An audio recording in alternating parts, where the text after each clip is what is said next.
Beginning is the most difficult stage of any process, and I have empathy for beginners because I have been a beginner many times. Maybe that's why I like working with beginner learners, and I think I have gifts and skills to help them through those challenging stages.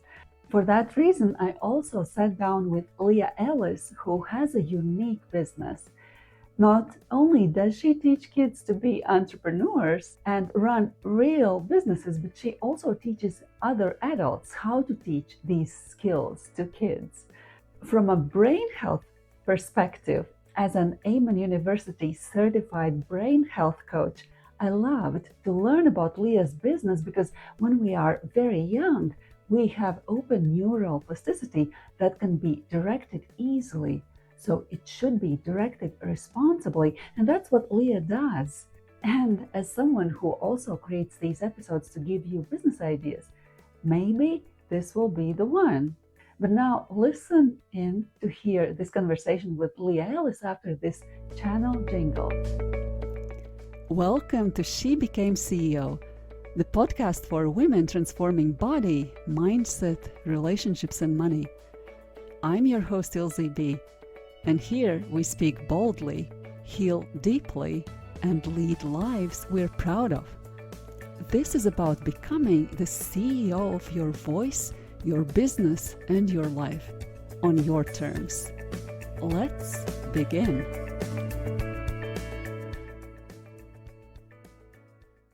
I will read something to you and I will ask you if you can recognize. Actually, I'll find it on my desktop. Do you see this? Oh, yes. I think I need to move it. Yeah. What if we listen to kids before the world taught them to shrink? This story is personal. It is also bigger than one person because so many adults are walking around trying to rebuild confidence that should have been protected in childhood. So, what is it if you recognize it? That is definitely from my blog. And it's one that we just wrote, I think earlier this week or maybe the end of last week. And it's about how I was told when I was a kid that I didn't have a place and I needed to be quiet and I needed to stay out of the way. And now I teach the exact opposite. I mean, I teach kids to stand on chairs when they're talking to their city council representatives. And I'm taking a bunch of kids to our state capitol to go to the House of Representatives next week. Oh, really? It's all about using their voice and advocating that they are already amazing people. So I have a little bit of a soapbox.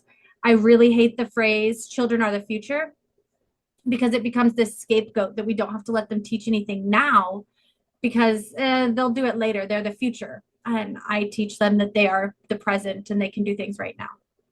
Wow, it resonates with me so much because I don't know if you know, but I am from the former Soviet Union. I'm actually from the country of Latvia, which was occupied by Russia.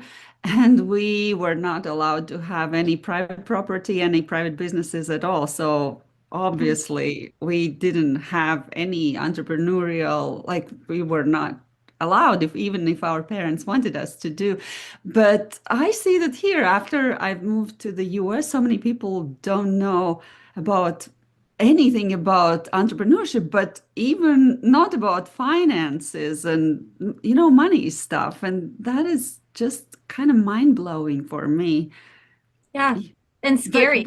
But Leah, please, you already started talking about kids. Please introduce yourself and tell my audience what you do. So I am Leah Ellis. I am the founder of the Society of Child Entrepreneurs. So we teach financial literacy, leadership, and entrepreneurship to kids 6 through 17 by letting them start and run their own businesses. So they're making real money and talking to real customers. And you have been a teacher as well, you said?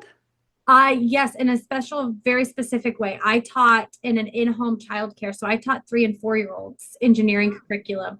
And then I am a substitute teacher in our school district. So I teach all the grades. Okay. I have been a teacher as well, but I haven't worked with small kids that much. I worked with senior students most of the time when I worked at school. But that's I think one of the reasons why your email to me resonated with me. But there's so much more. There's so much more that we already touched upon a little bit. But tell me more about that wound, about that story, about that blog post. What exactly happened? So years and years ago, I had a stepdad who was just an absolute jerk. He was just a horrible jerk of a man. And one day we had gotten into a fight, and I don't even remember what sparked the conversation. But I stood on the top of our stairs and I looked down at him and I said, someday I'm going to be somebody important. And he instantly retorted back to me with, no, doing somebody important is not the same as being somebody important. And I was quickly told, my place was on my back. I had no value outside of what I could perform in a bedroom. And that created a personality where I felt like I always had to justify my existence by being productive and by keeping everything clean and tidy and organizing and contributing. And I don't want us to raise another generation of people addicted to output. Okay. So that came from the childhood. And then was this your first business? Oh gosh, no. I started when I was 15. I sold MySpace layouts. So if people wanted their MySpace page to be colorful, I would write the codes for them to paste into there, and I sold those for $5. I did some direct sales companies. I owned a travel agency, a financial coaching company, and even right now, I run the Society of Child Entrepreneurs, but I also have a for-profit company called Nerdy Nuptials, and I'm a wedding officiant. Okay. So you have had several businesses, and that's very interesting. And I really, this program is a lot about entrepreneurship and helping people to start something, even if they think it's too late, because, it's never too late. It's just a mindset thing, right? You started early, though. I would like to talk a little bit about business before we talk about your school, about the business part of it.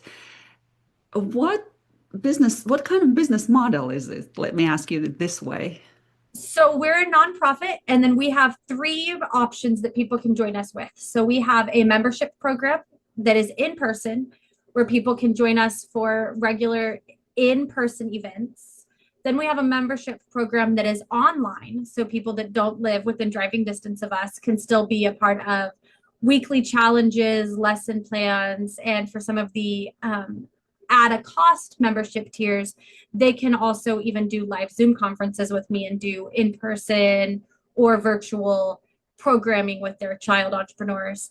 And then the third way is I work with homeschools, private schools, and school co ops to teach in classrooms. Wow, it sounds a lot of work. So, is this your main business? How much of your entrepreneurial time does it take compared to, you said you also have a wedding business and what else? So those are the only two I run right now. Two. Obviously, Okay. I have four children, and Uh-huh. then I have Nerdy Nuptials and I have the Society of Child Entrepreneurs. And I would say probably 80% of what I do is related to the Society of Child Entrepreneurs. My wedding company, I mean, weddings are on Friday nights and Saturday nights, and I have staff for that company. So if there's something going on, I can always have staff go ahead and do those weddings. Whereas the Society of Child Entrepreneurs is me and my board, and I write all of our programming. And that's why I said, even earlier today, we are going to the House of Representatives and I am looking for letters of support. So I've been sitting at my desk all morning writing emails requesting letters of support. Wow.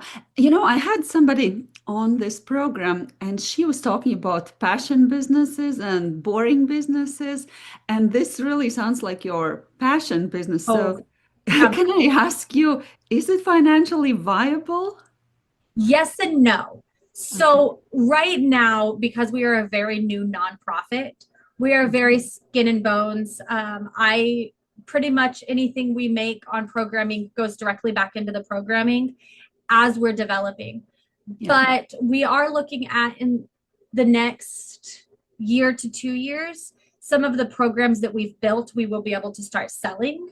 And at that point, then it'll be a lot more financially viable because I'll be able to sell things I already made instead of having to constantly make new things. Yeah, correct. That's something that you can scale the programs. Then Right. that's your plan. Okay, so how old is your business? I founded the Society of Child Entrepreneurs in July of 2024, which makes us just over a year and a half.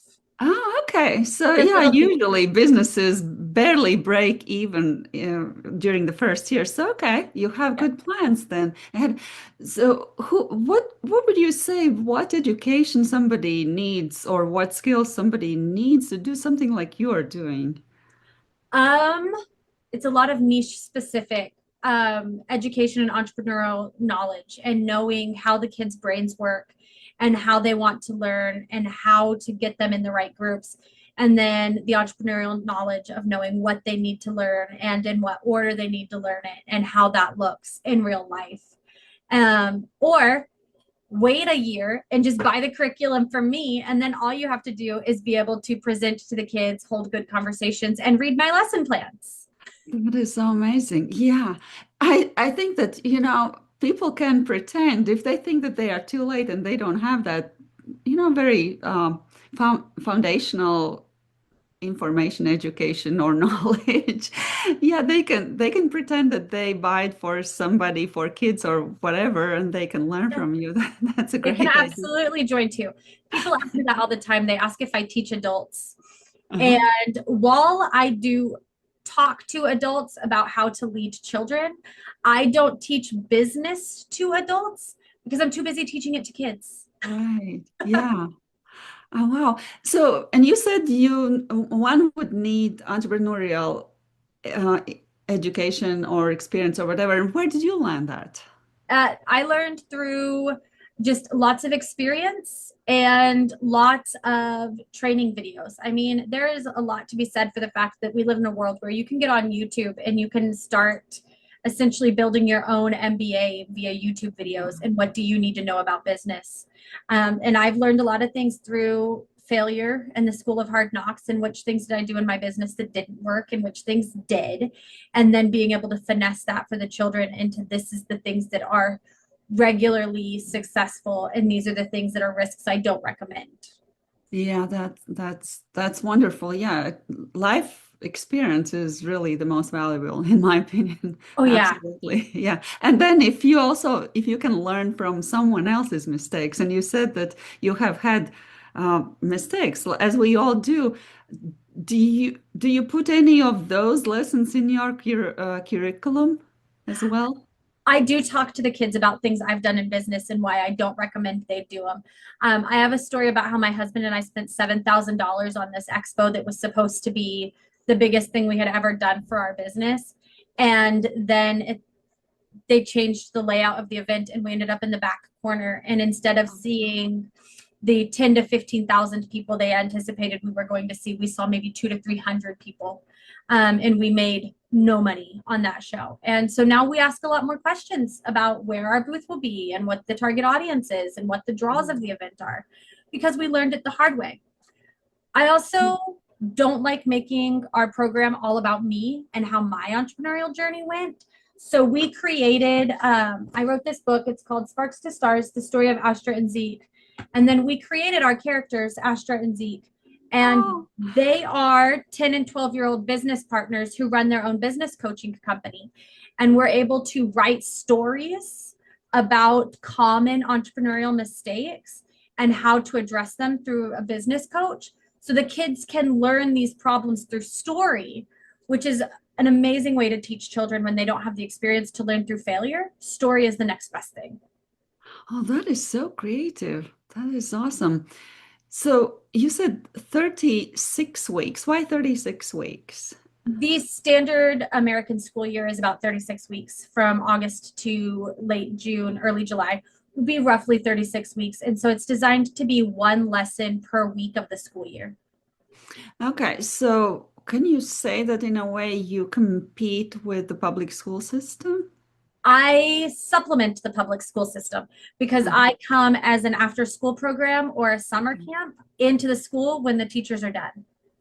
Okay, so yeah, I was wondering if it's after school or summer would be too short for 36 weeks. Right. So So yeah, a lot of schools we're partnering with in the 2026-2027 school year, where I come in 2 days a week after school. And so the kids have their regular school day and then after school they stay and they learn entrepreneurship with me. And then at the end of the year, they've still successfully started a business, and we do a children's business fair where they get to sell the stuff that they invented.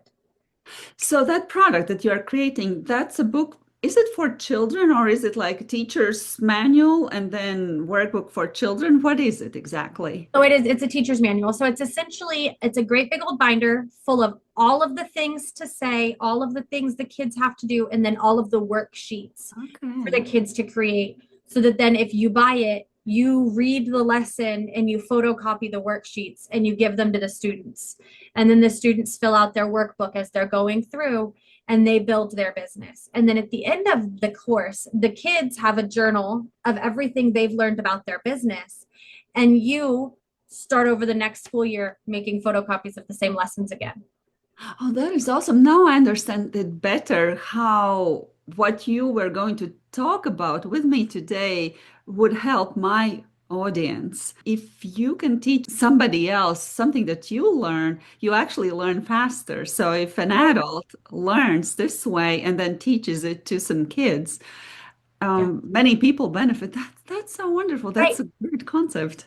And Yeah. we take great big business terms like mission and vision statements and business plans, and we break them down into a child appropriate way.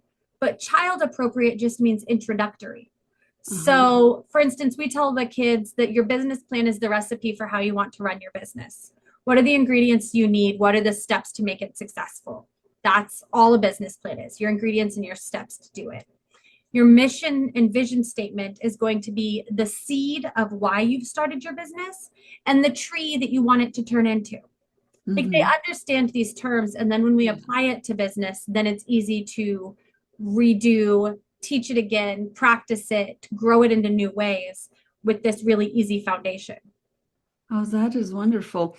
So let me ask you this, because I am assuming that many people who listen would consider actually starting this. What investment would a person need? Because people are considering, should I do this or should I do that or that? So when we get to the point that we are selling the curriculum, like I predicted will probably be next year, the curriculum binder will probably be about $750. Okay. And then that would be what you take and you start teaching. And then, of course, you're going to need to make sure that you have a classroom somewhere. And if that looks like renting somebody else's space, then what are they charging? A lot of the schools that I work with, we charge about $50 a session and we pay $15 a session in rent for the space.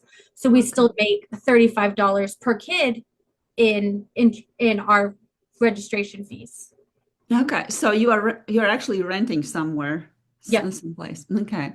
We rent usually like a classroom or a gym and a school to teach our program. So that would be somebody would think it's a risk. Why were you not afraid to start? Well, one, I'm a serial entrepreneur, so I find risk very thrilling and I love to see what I can do with it. But the biggest way I was able to convince my husband is because we have a nonprofit model, we are able to apply for grants and we're able to get additional funding to build our program that for-profits don't always have the opportunity to get into. And we also have the opportunity, because we're teaching kids, to partner with schools and build it supplemental to something that already exists. So the risk is smaller because the school already exists and we only need their space instead of trying to build our own entire program. Okay. So talk to me about that decision, nonprofit versus for profit. How did you decide? What did you weigh?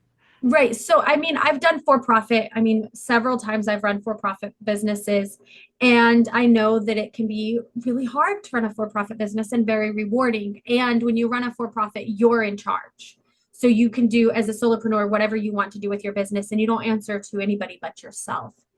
But for this, because we wanted to be an organization that was able to give to children and we wanted to be filling our community, taking the nonprofit approach allows us the opportunity to not necessarily focus only on the bottom line. I don't have to focus on how much profit am I making, because we measure on impact rather than profit, and the development of the children rather than what the shareholders get to take out in their stocks when we're a public company. It also means that we have to have a board of directors. And I answer to our board of directors, and we have a lot more insight and opinions that come into our organization.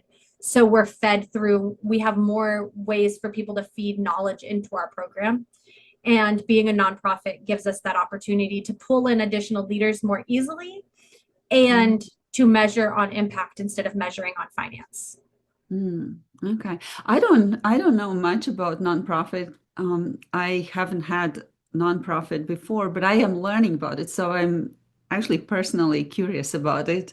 Yeah, when I started, I really thought that because of my for-profit experience, starting a nonprofit would be easy because it was going to be all the same things, only we didn't pay taxes.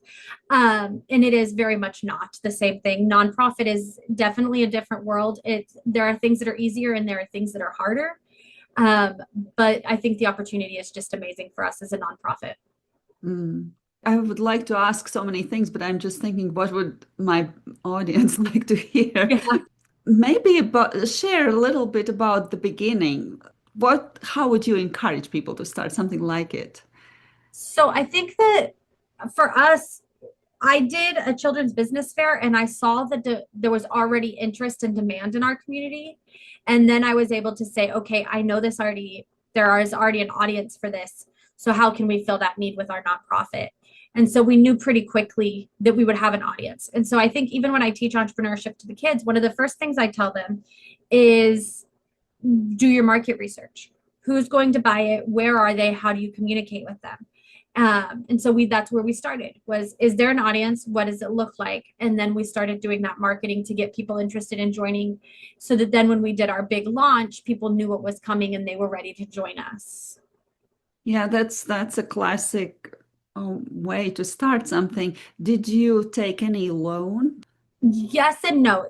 We did not go to a bank or any outside organizations, but I did tell my husband that I was going to take some money from one of our joint bank accounts and it was going to be a founder's loan to the organization to pay for our startup fees and things like that. And it came with a requirement of paying it off within 1 year. So that meant over the course of that first year, everything we were doing was what can we do and what can we build to ensure that we can pay this off without it looming over our heads. And so we did lots of events, we did lots of community outreach, and we did lots of recruiting for our membership program so that we could pay off that loan. Mm-hmm. You are definitely very passionate about what you do. What kind of person should that person be? And what kind of person should not start a business like that? So I think if you're going to be in any type of program where you are starting a business in education or youth organizations, you have to be the kind of person to understand that not every kid thinks the way you think. And you have to be able to meet them where they are, no matter what additional neurodivergences or difficulties they have, to make sure you can really help them. Because those children are not props, they are human beings. And so if you're going to be in a youth leading organization, you have to really be able to see children as people and not just kids, or you'll be doing a disservice to them and you won't be happy with what you're doing. If you want to start, I would say almost any business, then you have to be the person who's willing to both accept and limit your risk. So you have to accept there will be some risk. You cannot start any type of entrepreneurial journey with no risk, but also understanding what is the limit to the risk that you can and cannot withstand, and making that firm boundary before you start so that you don't keep pushing up against stretching yourself further than you can go and risking failure or something worse. Yeah, for sure. Now, let's switch on to talking about the program that actually what kids learn. What kind of businesses or business skills do they learn? Everything. So we teach, like I said, market research, mission and vision statements, business plans. I teach product development, but what they're really learning underneath all of the business terms is confidence, communication, social engagement. They're learning how to be in a room full of people and talk like they know what they're talking about. They're learning how to be succinct and not say 100,000 words when they could really send their message in 2 or 3. And then they're learning how to be really confident with their money, with their voice, and moving on with their lives. And I don't know if we mentioned, I listened to a couple of interviews that you gave to other podcasts. Your kids actually start businesses. They really do. They sell their products and they make real money, which means they have to be willing and able to go stand in front of strangers, defend and explain their product, and take the rejection of somebody saying no, thank you. And what kind of businesses have they started already? Oh gosh, we have so many. My daughter started with a painting business where she did custom paintings for your home to decorate your spaces. I have a 7-year-old that does face painting. We have a couple of kids who sell 3D printed stuff. I have one kid who makes craft kits. So he gives you the list of supplies. So when your kids are bored somewhere, they can pull out the supplies and do crafts from a little bag. And then we have one kiddo who sells graphic designs. And Troy, he invented a company called Troy's Top 10. Statistically, children stop reading for pleasure at around fourth grade. And he's in 7th grade and he really loves reading and wanted more of his friends to read with him. So he created a business where he will ask you what one book you did enjoy. Just tell him one book you liked and what genre it is. And he creates a list of 10 additional books for you to read, printed on the back of a bookmark. And he partnered with a local used bookseller, so he also can sell you copies of those books. So you've got book recommendations, a bookmark, and books all coming right from this 14-year-old boy. Wow, I have chills listening to Isn't that that. amazing? Beautiful. All right. It sounds like it's all, first of all, product-based businesses that your kids do. And second, what I heard was, is it mostly local? So I have only 2 service providers out of all of our members. 2 of them provide services. And right now, only one of our members sells online. Okay. Most of our members could as they grow, but only one of them has expanded to that point now where she sells on Instagram and she makes these really cute crocheted stuffed animals and she sells them through her Instagram page. I sell some stuff on Etsy. One of our girls has consigned with a local tourist location. So tourists can come into our community and buy her product. So she's getting that national exposure, but she has not started selling online yet or in multiple places. But we do, most of our kiddos are local products with the opportunity to grow their businesses as they grow their business skills. I love that. I'm so for local businesses, and because I know what, especially for kids, when they have this open plasticity of the brain, what internet can do to them. So yeah, Right. Well, yeah. and so my daughter, she is starting her 3rd business because every time I tell her no, she does it anyway. She is starting her 3rd business, and it is a subscription-based birthday party service for your pets. So, some of us really love our cats and dogs, and we want to have Instagram-worthy birthday parties for our pets. But then we create a lot of waste where all of the supplies and decorations and things like that we used for our pet's birthday party go directly into the trash. Yeah. So she has created a subscription model where she has reusable birthday party decorations, and she takes her little box and she brings it to you with a gift for your pet, the decorations for your party, and for an add-on, a pet birthday cake. And she brings you this kit. You throw your pet's party, you take all your Instagram pictures, you put everything back in the box, you give it back to her. She washes, launders, maintains everything, and packs it back up for the next birthday party. Wow, how smart and creative. It's so cute. And she's like, Mom, it's sustainable because we don't have to throw anything away. It's good for your house because you don't have to store things because I'm storing everything for you. And she created a membership program where you can pay an increased fee and have multiple parties per year and just take it back and forth. So this is one that I can see right now. It's only local, but I can see it being something so she can very easily scale to mail you a package and have you mail it back. Oh, absolutely. So what are her other businesses? So she also is the one, she has the drip art company. She calls it Melody Creates. And in that company, she can sell anything she can make. So she does paintings, graphic designs, jewelry, anything like that. And then she has a partnership with her younger sister called Lemon Time Lemonade, and they sell specialty lemonade. So they hand squeeze all of the lemons, they make simple syrup from scratch to sweeten the lemonade with, and then they purchase snow cone flavorings to add to the lemonade. And they make things like blue raspberry and tiger's blood lemonade with candy and edible glitter inside of them. So they're $5 to $6 cups of lemonade, but they're the most beautiful and tastiest lemonade you will ever have. Okay. So I'm just trying to picture where you live because they need to sell this. How do they find clients? So we do our children's business fairs that our organization hosts that are open to the public 4 to 7 times per year. So they sell at our Main Street markets, they sell at our local Renaissance Festival. We have two big events coming up this summer that are going to be our debut events. We've never done them before. And so we could do lots of just like craft fair and farmers market type events where we're opening up to the public and setting up for a day and then leaving again. So they don't have to maintain a storefront. They don't have to maintain rent or anything like that. They just do these fun pop-up events. And then with the lemonade company, my daughters do also offer catering. So if you're having a birthday party or a gala or a tea party, you can buy their lemonade by the gallon and they deliver it to you and you just fill your glasses for the event and then you give them the jugs back after your event so they can go home and wash them and use them again. Oh, that's interesting. So definitely, then they would need to maintain some email list or potential client list. How does that work?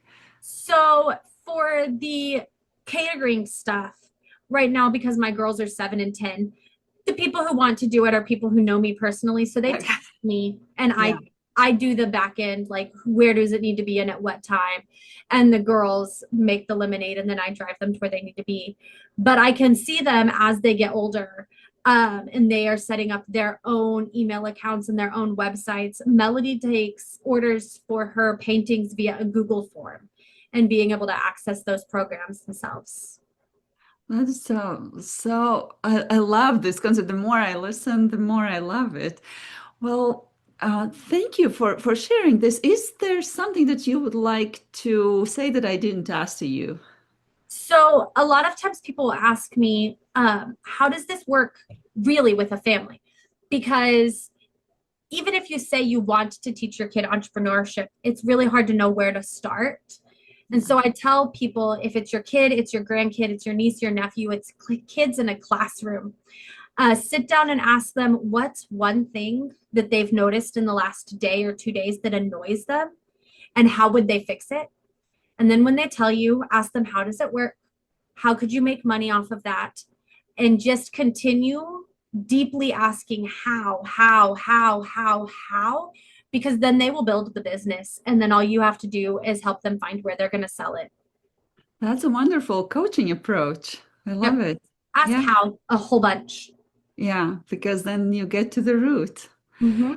Leah, if somebody got really interested in what you were just sharing, how would people connect with you?